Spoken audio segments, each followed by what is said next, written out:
Hello friends, welcome to alpha commerce academy. Okay, अगर आपने हमारा चैनल सब्सक्राइब नहीं किया है तो फर्स्ट ऑफ ऑल जाकर आप उस चैनल को सब्सक्राइब कर लीजिए।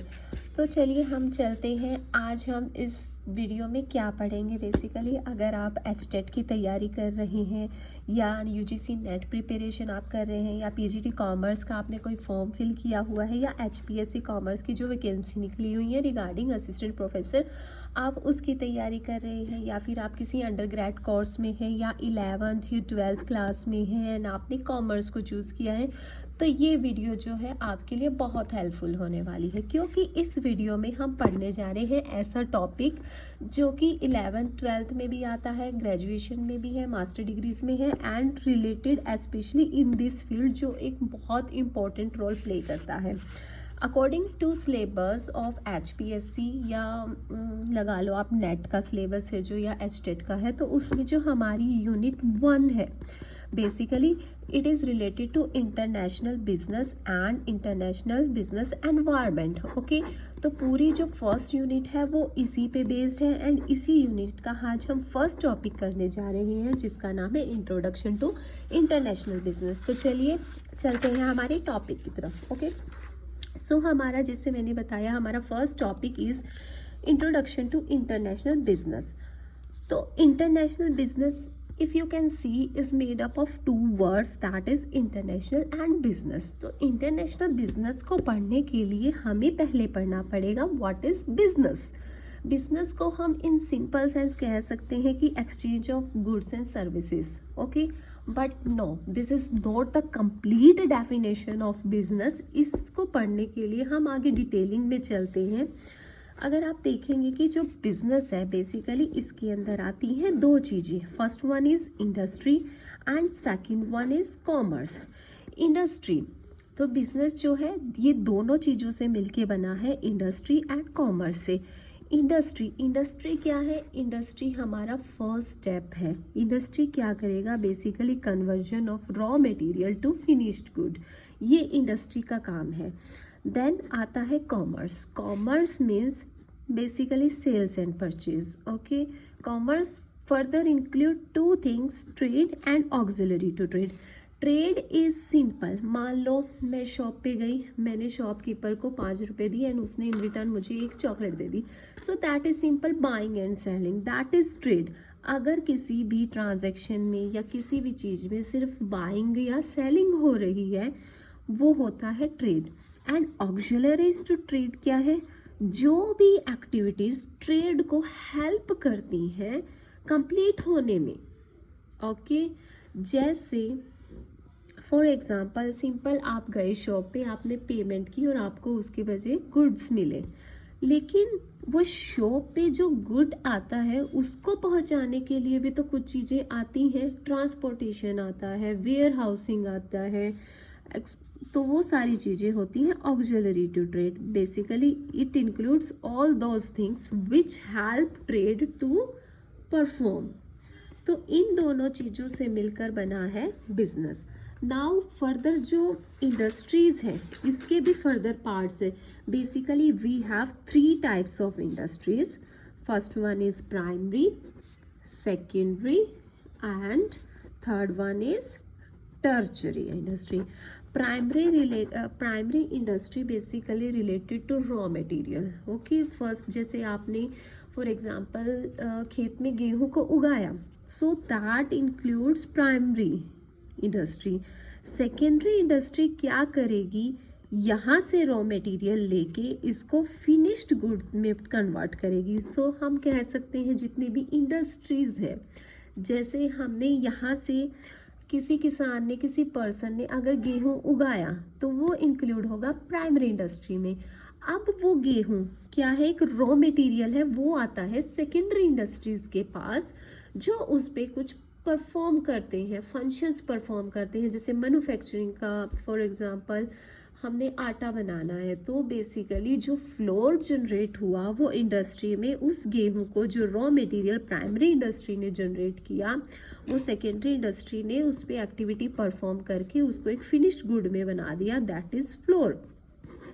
ओके, तो फ्लोर जो हो गया वो परफॉर्म किया सेकेंडरी इंडस्ट्रीज ने, basically it include all the industries. Now tertiary sector. Tertiary industries are basically related to services.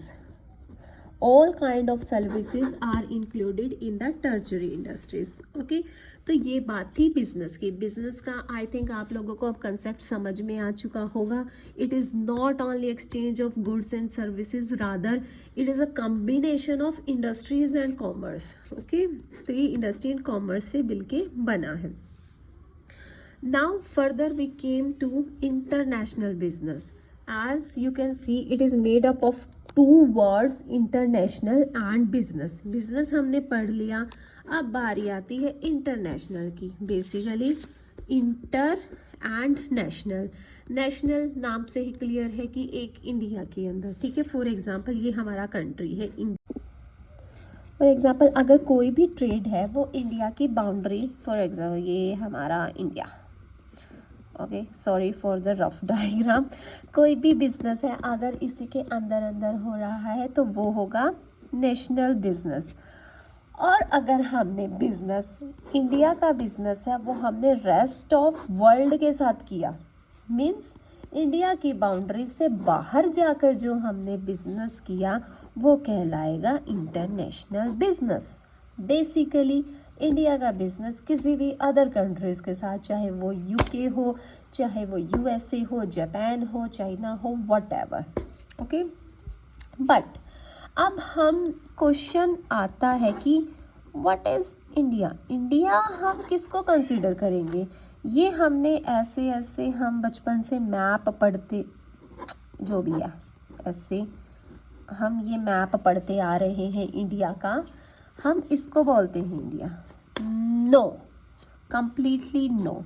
जो कस्टम एक्ट है 1962 ये बोलता है कि इंडिया तो इंक्लूड है, साथ में जो हमारा ये जो पानी है समुद्र में ये भी इंडिया में इंक्लूड होगा.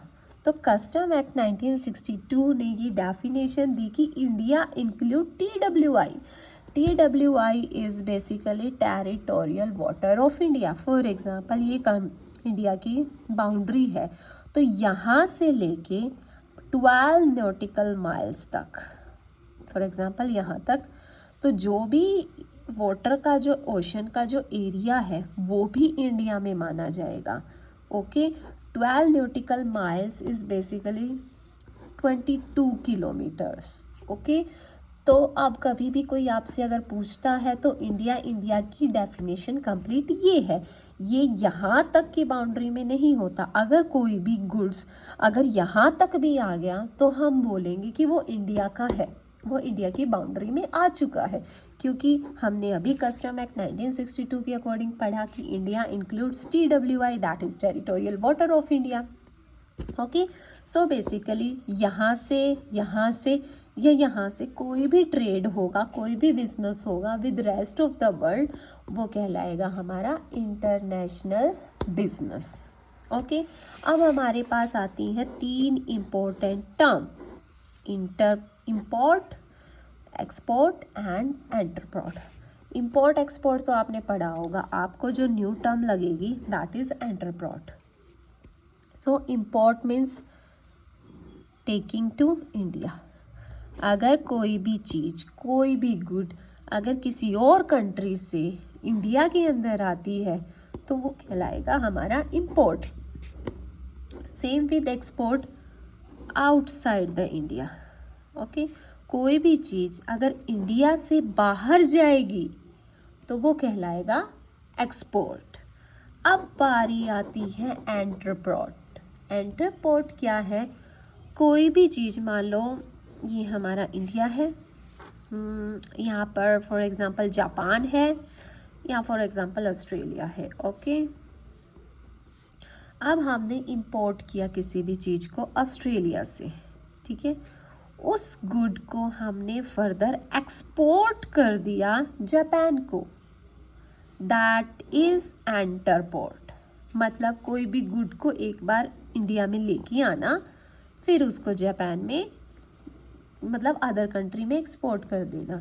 वो या तो वो गुड ऐसे के ऐसे भी जा सकता है, या फिर हम उस पर कुछ अपना लेबल भी लगा सकते हैं, मीन्स उस गुड्स के साथ कोई छेड़खानी कर सकते हैं। फॉर एग्जांपल अब ये वाला केस कहाँ होता है, फॉर एग्जांपल अब जापान है, एक छोटा सा कंट्री है, ठीक है, उसकी दोस्ती इंडिया के साथ है, लेकिन उसकी ऑस्ट्रेलिया के साथ क्या है, दुश्मनी है। तो बट कुछ ऐसा प्रोडक्ट है जो सिर्फ मान लो ऑस्ट्रेलिया में मिलता है एंड जापान को उसकी ज़रूरत है। अब जापान इनके पास तो नहीं जा सकती, भाई हमको तो डर लगता है हमारी नहीं बनती है, वो हमको एक्सपोर्ट करेंगे भी नहीं। तो जापान क्या करेगी, वो जाएगी इंडिया के पास कि आप हमारे भाई हो, आप तो हमारे बिल्कुल पड़ोसी हो, आप हमारी थोड़ी सी हेल्प कर दो। तो ये इनको बताएंगे कि हमको ऐसे ऐसे ऑस्ट्रेलिया से गुड़ चाहिए, आप एक काम करो, आप हमारी जगह पे इंपोर्ट कर लो और फिर हमको एक्सपोर्ट कर देना, इसमें आपका भी बेनिफिट होगा, मेरा भी बेनिफिट होगा। तो इसमें क्या होगा, इंडिया इनसे इंपोर्ट कर लेगी। अब इंडिया उस गुड को एज इट इज़ इनको भेज भी सकती है, ओके, या फिर उस पर अपना कोई भी लेबलिंग भी कर सकती है कि भाई मेड फ्रॉम इंडिया हो गया ये, या उसकी पैकेजिंग चेंज कर सकती है कि वो अपना प्रोडक्ट बना के फिर वो जापान को सेल आउट कर दे या एक्सपोर्ट कर दे, okay, that is entrepot. So basically import taking in India, export taking outside India, entrepot एक बार import and further export with some modification or as it is।